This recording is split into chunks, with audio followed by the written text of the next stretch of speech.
Hello my dear friends, তো আজকে আমরা আর্টিফিশিয়াল ইন্টেলিজেন্সের এই ভিডিওতে মূলত আলোচনা করব রুল বেসড এক্সপার্ট সিস্টেম নিয়ে।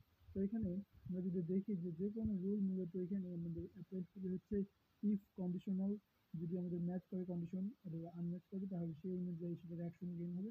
অ্যান্ড দেন এটার অ্যাকশনটা কীভাবে আমরা ফায়ার করবো সেটার উপর ডিপেন্ড করতেছে আমাদের প্রসিড করবে কিনা। তো এখন আমাদের যদি রুল ওয়ান দেখি যে if the traffic light green then action is go. তো বোঝানো হয়েছে ট্রাফিক লাইট যদি গ্রিন হয় তাহলে অ্যাকশন হবে, গাড়ি ঘোড়া চলে যাওয়া। তো একইভাবে যদি if traffic light is red then action is stop, if traffic light is red then action is go. তো ৩ নাম্বার যে আমাদের রুলসটা দেখানো হয়েছে সেখানে মূলত একটি কনফ্লিক্ট করতে পারে অথবা কনফ্লিক্ট রিজলিউশন, মানে কনফ্লিক্ট সেটের ভিত্তিতে আমাদের যে অ্যাকশনগুলো নিতে হবে বা অ্যাকশন সেখানে ভ্যারি করবে সেই বিষয়টা মূলত কনফ্লিক্ট রেজলিউশন বোঝানো হয়েছে। তো ট্রাফিক লাইট এখানে রেড বোঝানোর পরে তো থামার কথা ছিল, বাট সেখানে যদি আমাদের কখনো অ্যাকশনটা এমন হয় যে গো, তার মানে এটা অবশ্যই কনফ্লিক্ট করবে। তো এটা মূলত এখানে বোঝানো হয়েছে। ওর সঙ্গে যদি একটু দেখি স্ট্রাকচারটা কীভাবে কাজ করছে অ্যালগরিদম লাইক, এখানে আমাদের একটা নলেজ বেস এবং আরেকটা হলো ডাটা বেস। তো নলেজ বেসের ক্ষেত্রে রুলটা হলো ইফ দেন, আর ডাটা বেসের ক্ষেত্রে সেটা হচ্ছে ফ্যাক্ট এখানে চেক করবে।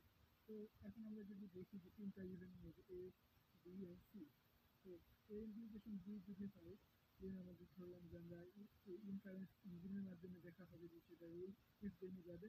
অ্যান্ড যদি বি সি হয় তাহলে সেটা ফ্যাক্ট চেক করবে, অর্থাৎ ডাটা বেসের যে তাদের ডাটা আছে তার উপর ভিত্তি করে করবে। অর্থাৎ একটা নলেজ বেস, তার কিন্তু আসলে নলেজের ভিত্তিতে কাজ করবে ইফ দেন কন্ডিশন চেক করে।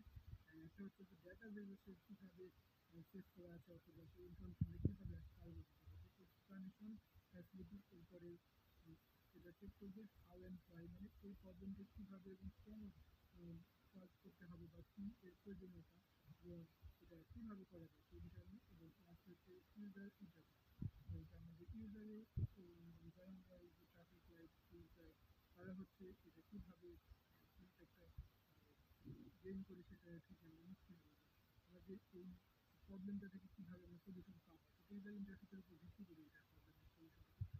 তো এরপরে আমরা যদি আলোচনা করি যে এটা ফরওয়ার্ড ট্রেনিং অথবা ব্যাকওয়ার্ড ট্রেনিং দুটো প্রবলেম আছে বা দুটা টপিক আছে। তো দুটো টপিকের ভিতরে ফরওয়ার্ড ট্রেনিং এখানে আমি অল্প একটু কথা বলবো, সামনে ভিডিওটা ডিটেলসে দুটো বিষয় নিয়ে আলোচনা করবো।